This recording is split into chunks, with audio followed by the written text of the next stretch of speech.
Ecce Homo. How one becomes what one is. Why I am so wise. 1. The happiness of my existence, its unique character perhaps, consists in its faithfulness. To speak in a riddle, as my own father I am already dead, as my own mother I still live and grow old. This double origin, taken as it were from the highest and lowest rungs of the ladder of life, at once a decadent and a beginning. This, if anything, explains that neutrality, that freedom from partisanship in regard to the general problem of existence, which perhaps distinguishes me. To the first indications of ascending or of descending life, my nostrils are more sensitive than those of any man that has yet lived. In this domain I am a master to my backbone. I know both sides, for I am both sides. My father died in his 36th year. He was delicate, lovable, and morbid, like one who is preordained to pay simply a flying visit, a gracious reminder of life rather than life itself. In the same year that his life declined, mine also declined. In my 36th year, I reached the lowest point of my vitality. I still lived, but my eyes could distinguish nothing that lay 3 paces away from me. At that time, it was the year 1879, I resigned my professorship at Bale, lived through the summer like a shadow in St. Moritz, and spent the following winter, the most sunless of my life, like a shadow in Naumburg. This was my lowest ebb. During this period I wrote The Wanderer and His Shadow. Without a doubt, I was conversant with shadows then. The winter that followed, my first winter in Genoa, brought forth that sweetness and spirituality which is almost inseparable from extreme poverty of blood and muscle, in the shape of the dawn of day, the perfect lucidity and cheerfulness, the intellectual exuberance even that this work reflects, coincides, in my case, not only with the most profound physiological weakness, but also with an excess of suffering. In the midst of the agony of a headache which lasted 3 days, accompanied by violent nausea, I was possessed of most singular dialectical clearness, and in absolutely cold blood I then thought out things for which, in my more healthy moments, I am not enough of a climber, not sufficiently subtle, not sufficiently cold. My readers, perhaps, know to what extent I consider dialectic a symptom of decadence. As, for instance, in the most famous of all cases, the case of Socrates, all the morbid disturbances of the intellect, even that semi-stupor which accompanies fever, have, unto this day, remained completely unknown to me. And from my first information concerning their nature and frequency, I was obliged to have recourse to the learned works which have been compiled on the subject. My circulation is slow. No one has ever been able to detect fever in me. A doctor who treated me for some time as a nerve patient finally declared, "No, there is nothing wrong with your nerves. It is simply I who am nervous." It has been absolutely impossible to ascertain any local degeneration in me, nor any organic stomach trouble. However much I may have suffered from profound weakness of the gastric system, as the result of general exhaustion, even my eye trouble, which sometimes approached so perilously near to blindness, was only an effect and not a cause.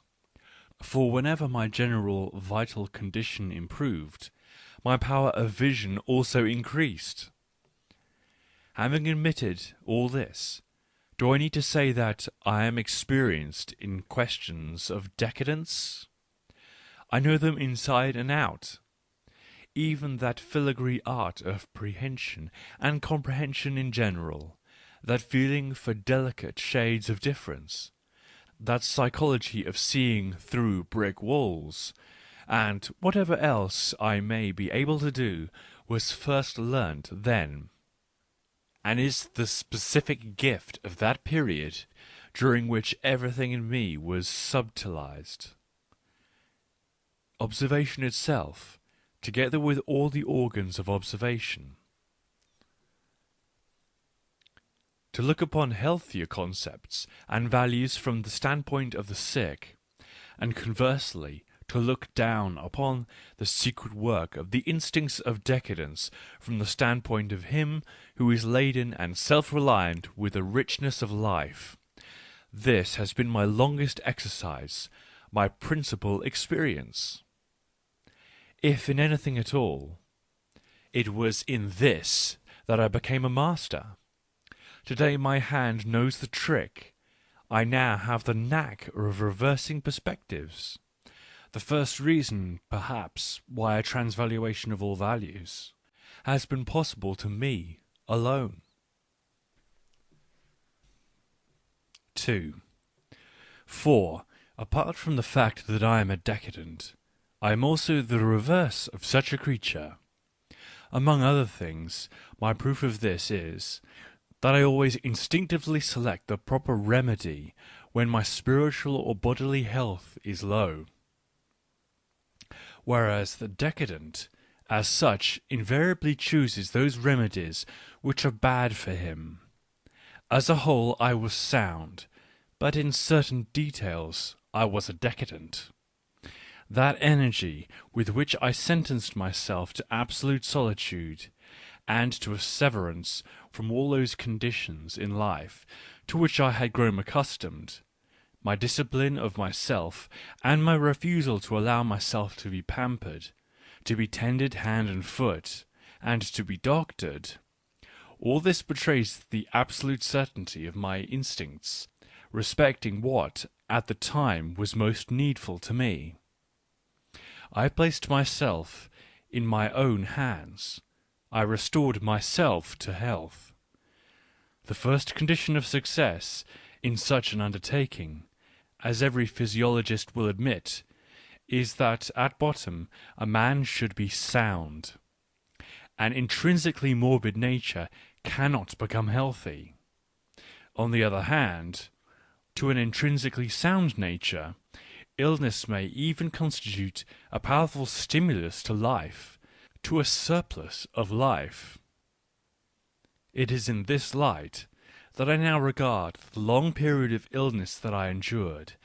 It seemed as if I had discovered life afresh, my own self included. I tasted all good things, and even trifles, in a way in which it was not easy for others to taste them. Out of my will to health and to life, I made my philosophy. For this should be thoroughly understood. It was during those years in which my vitality reached its lowest point that I ceased from being a pessimist. The instinct of self-recovery forbade my holding to a philosophy of poverty and desperation.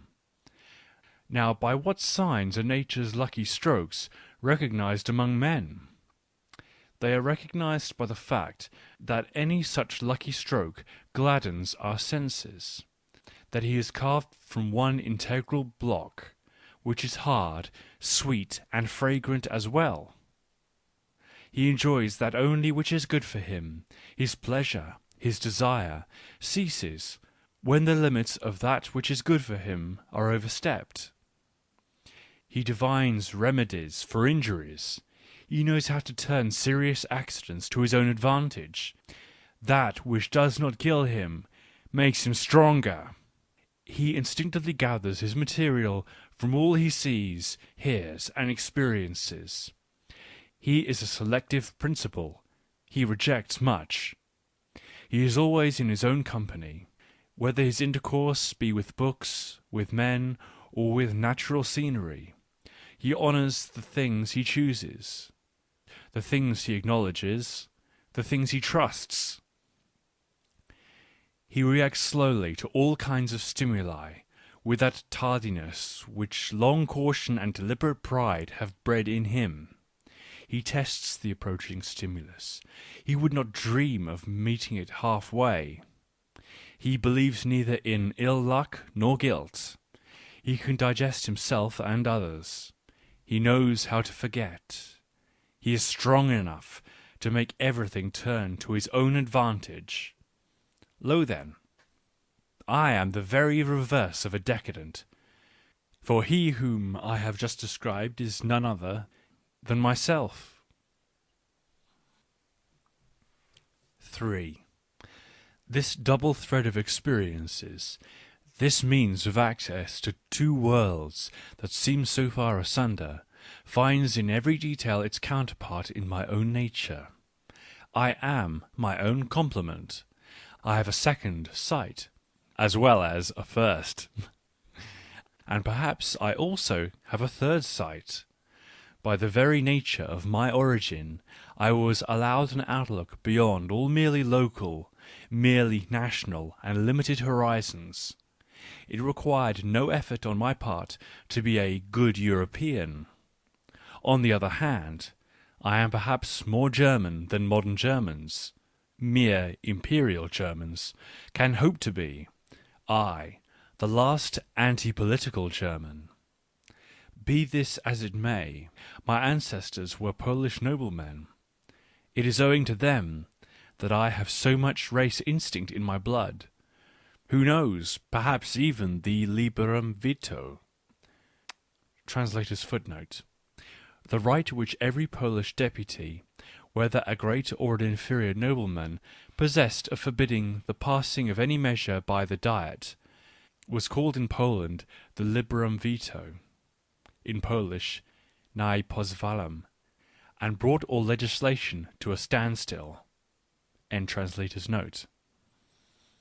When I think of the number of times in my travels that I have been accosted as a Pole, even by Poles themselves, and how seldom I have been taken for a German, it seems to me as if I belonged to those only who have a sprinkling of German in them. But my mother, Franziska Ochler, is at any rate something very German, as is also my paternal grandmother, Erdmuth Kraus.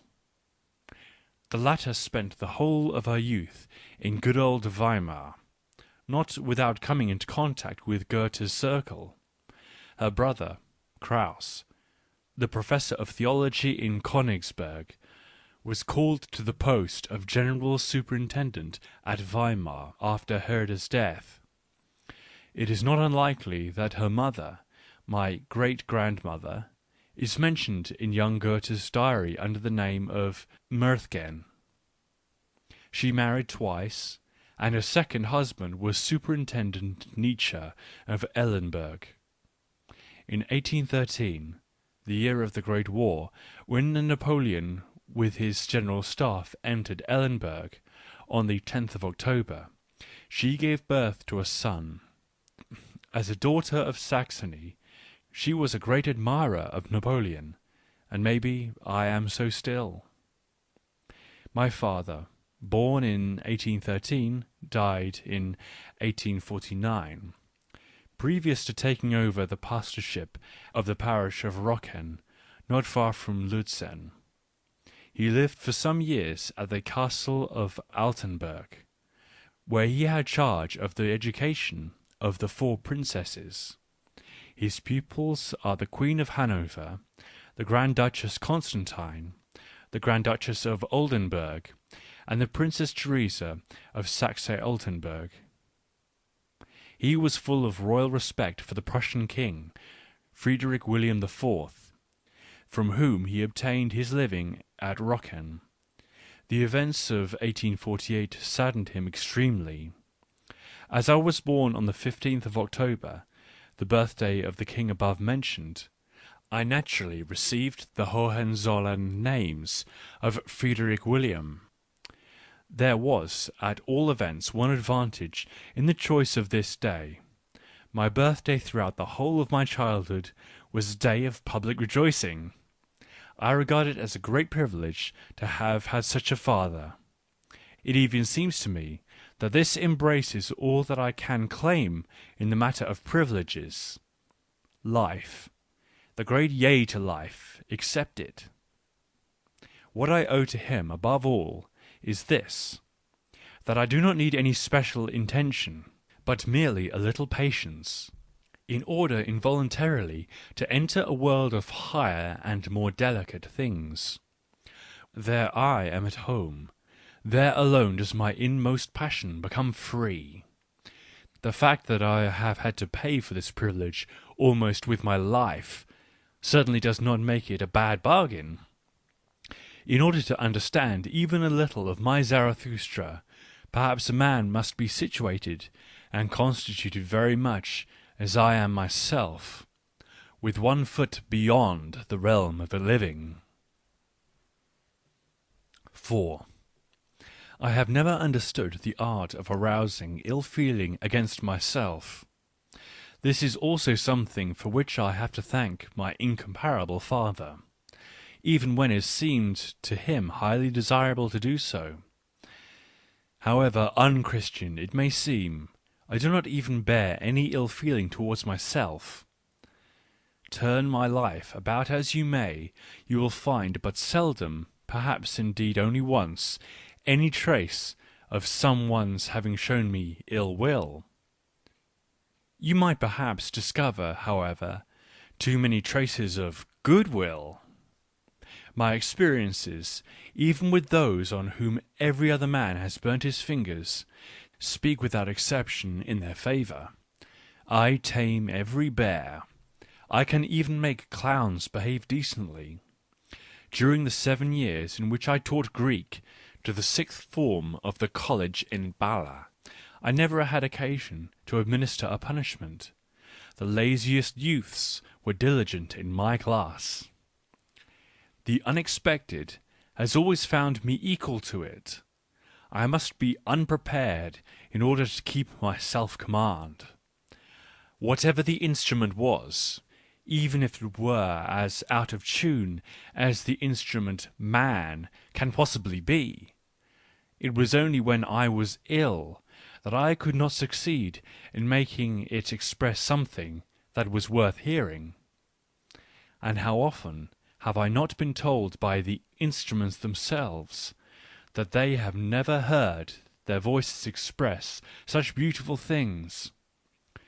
This was said to me most delightfully perhaps by that young fellow Heinrich von Stein, who died at such an unpardonably early age, and who, after having considerately asked leave to do so, once appeared in Sils Maria for a 3 days' sojourn, telling everybody there that it was not for the Engadine that he had come.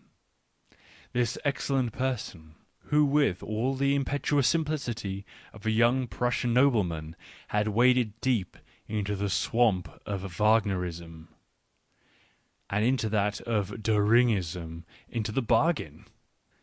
Translator's footnote. Eugène Düring is a philosopher and political economist, whose general doctrine might be characterized as a sort of abstract materialism with an optimistic colouring. End translator's note.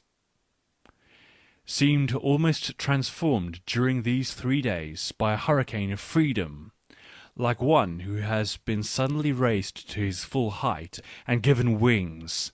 Again and again I said to him that this was all owing to the splendid air. Everybody felt the same. One could not stand 6,000 feet above Bayreuth for nothing. But he would not believe me. Be this as it may, if I had been the victim of many a small or even great offence, it was not will, and least of all ill will, that actuated the offenders, but rather, as I have already suggested, it was goodwill, the cause of no small amount of mischief in my life about which I had to complain.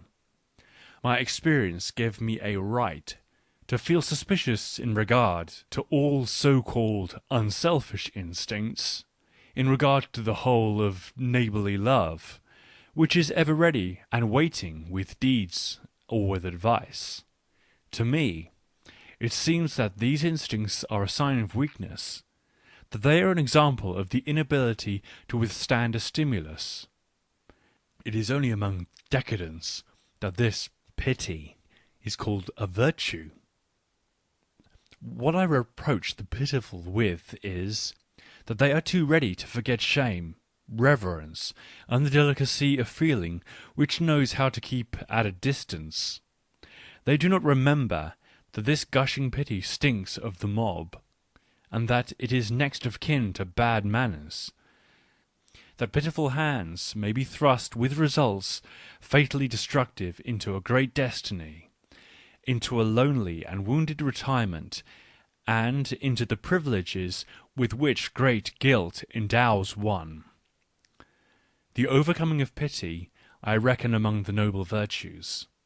In the Temptation of Zarathustra, I have imagined a case in which a great cry of distress reaches his ears, in which pity swoops down upon him like a last sin, and would make him break faith with himself. To remain one's own master in such circumstances, to keep the sublimity of one's mission pure in such cases, pure from the many ignoble and more short-sighted impulses which come into play in so-called unselfish actions. This is the rub, the last test, perhaps, which a Zarathustra has to undergo, the actual proof of his power. 5. In yet another respect, I am no more than my father over again, and, as it were, the continuation of his life after an all too early death.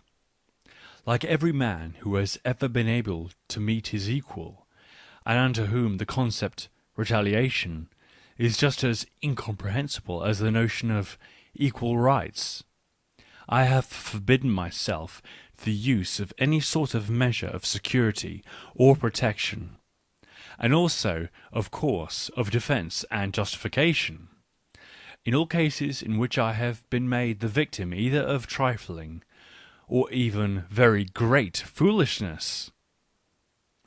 My form of retaliation consists in this: as soon as possible I set a piece of cleverness at the heels of an act of stupidity. By this means, perhaps, it may still be possible to overtake it. To speak in a parable, I dispatch a pot of jam in order to get rid of a bitter experience. Let anybody give me offence, I shall retaliate. He can be quite sure of that. Before long, I discover an opportunity of expressing my thanks to the offender, among other things even for the offence, or of asking him for something, which can be more courteous even than giving. It also seems to me that the rudest word, the rudest letter, is more good-natured, more straightforward than silence. Those who keep silent are almost always lacking in subtlety and refinement of heart. Silence is an objection. To swallow a grievance must necessarily produce a bad temper. It even upsets the stomach. All silent people are dyspeptic. You perceive that I should not like to see rudeness undervalued. It is by far the most humane form of contradiction. And, in the midst of modern effeminacy, it is one of our first virtues. If one is sufficiently rich for it, it may even be a joy to be wrong. If a god were to descend to this earth, he would have to do nothing but wrong, to take guilt, not punishment, on one's shoulders, is the first proof of divinity. 6. Freedom from resentment, and the understanding of the nature of resentment. Who knows how very much, after all, I am indebted to my long illness for these two things? The problem is not exactly simple. A man must have experienced both through his strength and through his weakness. If illness and weakness are to be charged with anything at all, it is with the fact that when they prevail, the very instinct of recovery, which is the instinct of defence and of war in man, becomes decayed. He knows not how to get rid of anything, how to come to terms with anything, and how to cast anything behind him. Everything wounds him. People and things draw importunately near. All experiences strike deep. Memory is a gathering wound. To be ill is a sort of resentment in itself.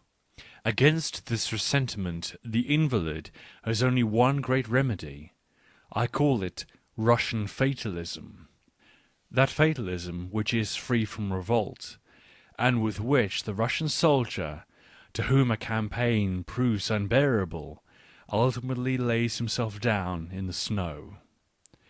To accept nothing more, to undertake nothing more, to absorb nothing more, to cease entirely from reacting. The tremendous sagacity of this fatalism, which does not always imply merely the courage for death, but which, in the most dangerous cases, may actually constitute a self-preservative measure, amounts to a reduction of activity in the vital functions, the slackening down of which is like a sort of will to hibernate. A few steps further in this direction we find the fakir, who will sleep for weeks in a tomb, owing to the fact that one would be used up too quickly if one reacted. One no longer reacts at all. This is the principle.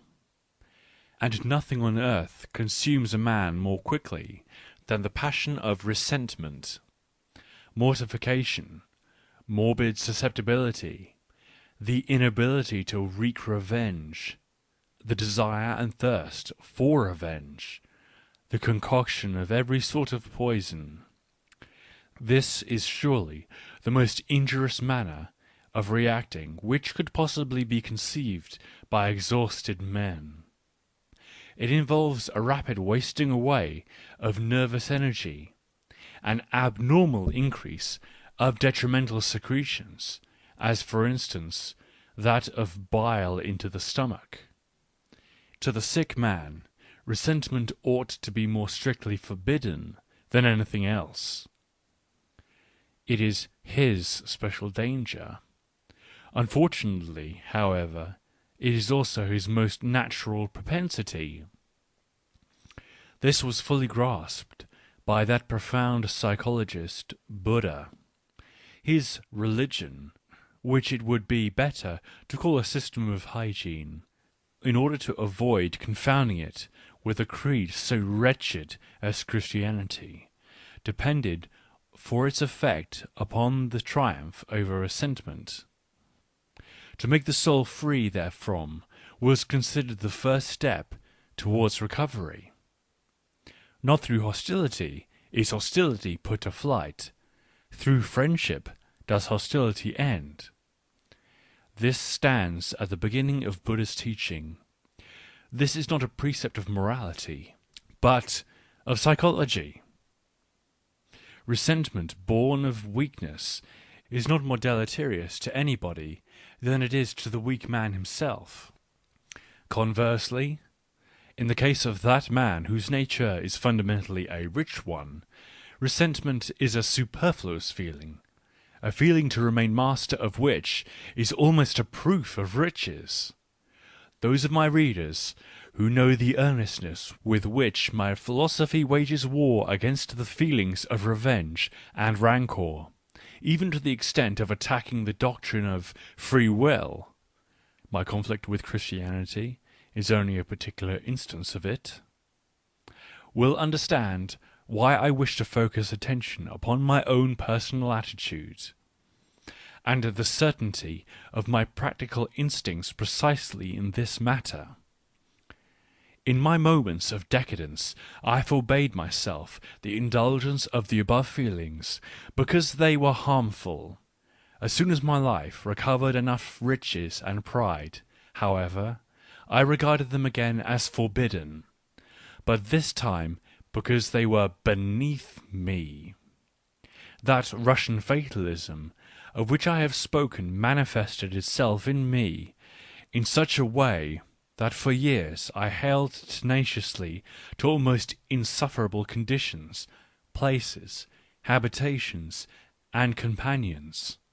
Once chance had placed them on my path, it was better than changing them, than feeling that they could be changed, than revolting against them. He who stirred me from this fatalism, he who violently tried to shake me into consciousness, seemed to me then a mortal enemy. In point of fact, there was danger of death each time this was done. To regard oneself as a destiny, not to wish oneself different. This, in such circumstances, is sagacity itself. 7. War, on the other hand, is something different. At heart, I am a warrior. Attacking belongs to my instincts. To be able to be an enemy, to be an enemy, maybe these things presuppose a strong nature. In any case, all strong natures involve these things. Such natures need resistance. Consequently, they go in search of obstacles. The pathos of aggression belongs of necessity to strength as much as the feelings of revenge and of rancour belongs to weakness. Woman, for instance, is revengeful. Her weakness involves this passion, just as it involves a susceptibility in the presence of other people's suffering. The strength of the aggressor can be measured by the opposition which he needs. Every increase of growth betrays itself by a seeking out of more formidable opponents or problems. For a philosopher who is combative challenges even problems to a duel.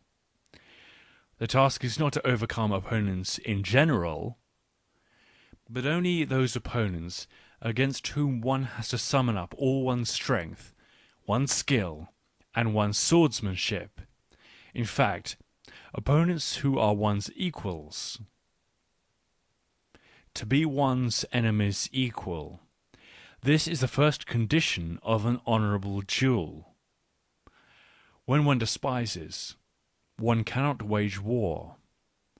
Where one commands, where one sees something beneath one ought not to wage war. My war tactics can be reduced to 4 principles.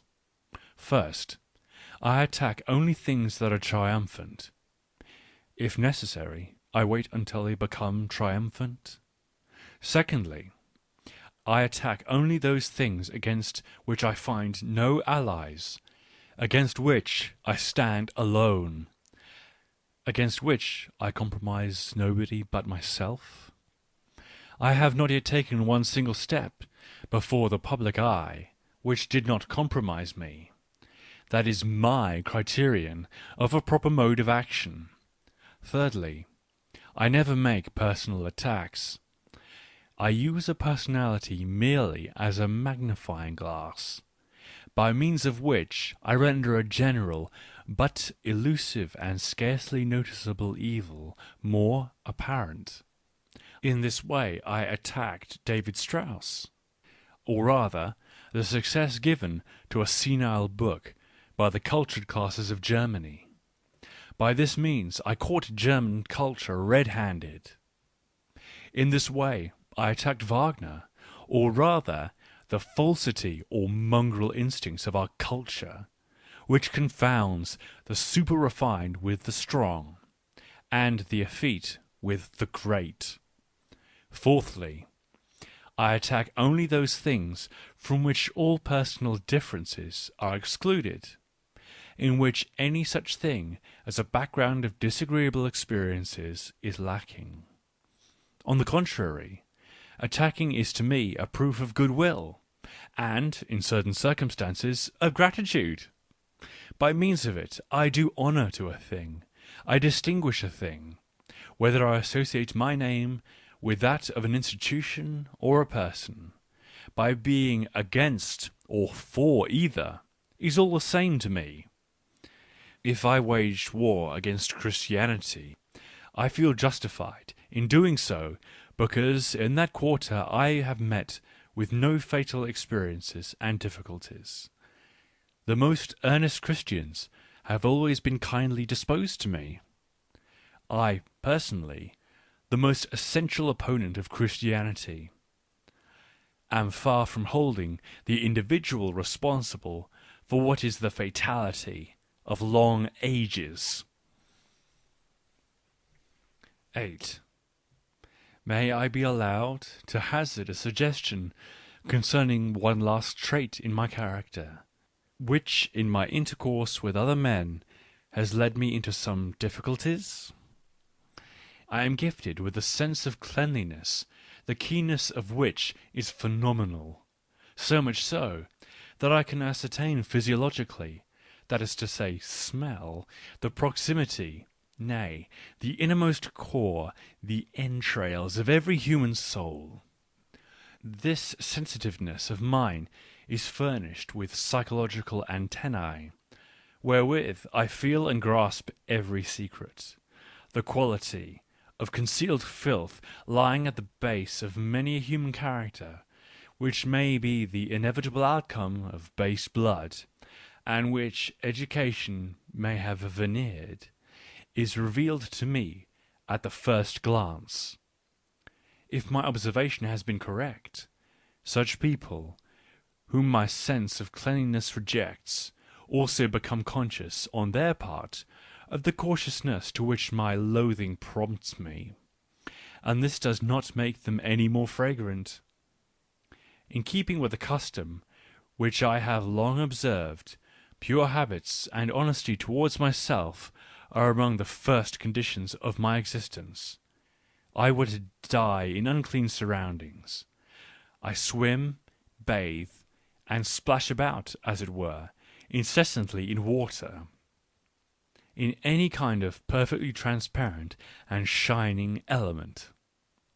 That is why my relations with my fellows try my patience to no small extent. My humanity does not consist in the fact that I can understand the feelings of my fellows, but that I can endure to understand.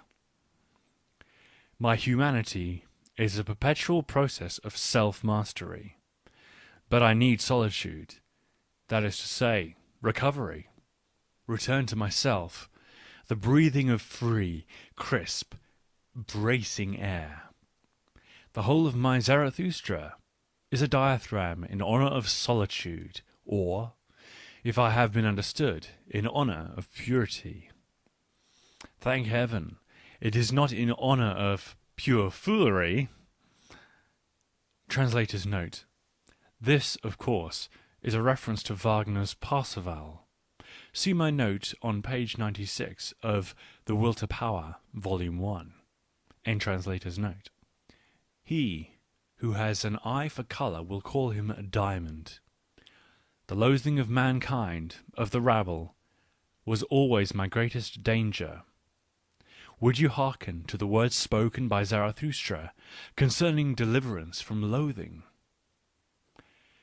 What forsooth hath come unto me? How did I deliver myself from loathing? Who hath made my eye younger? How did I soar to the height where there are no more rabble sitting about the well? Did my very loathing forge me wings, and the strength to scent fountains far off? Verily, to the loftiest heights did I need to fly, to find once more the spring of joyfulness. Oh, I have found it, my brethren! Up here, on the loftiest height, the spring of joyfulness gusheth forth for me. And there is a life at the well of which no rabble can drink with you.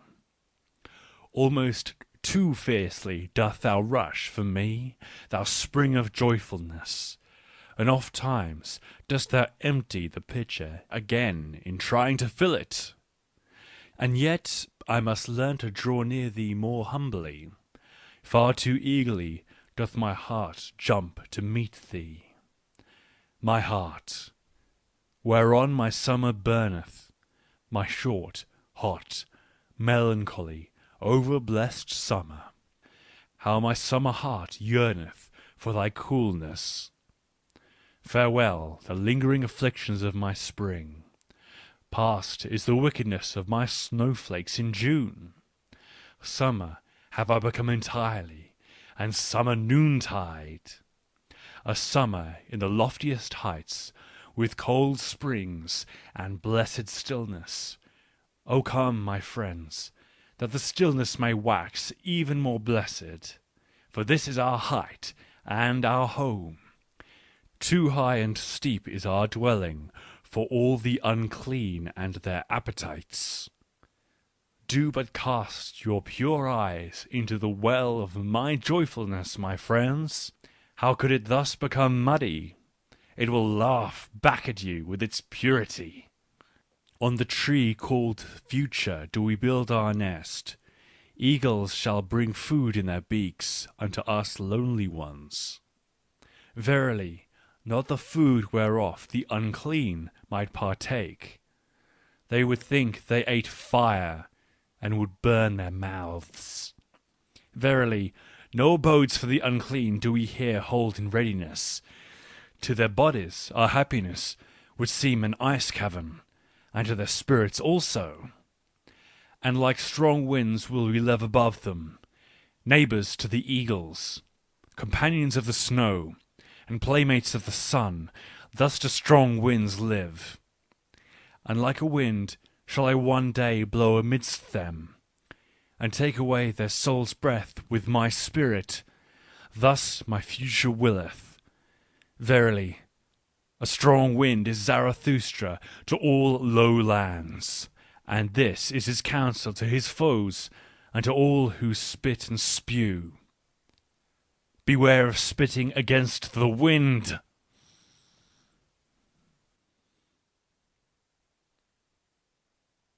End of Why I Am So Wise.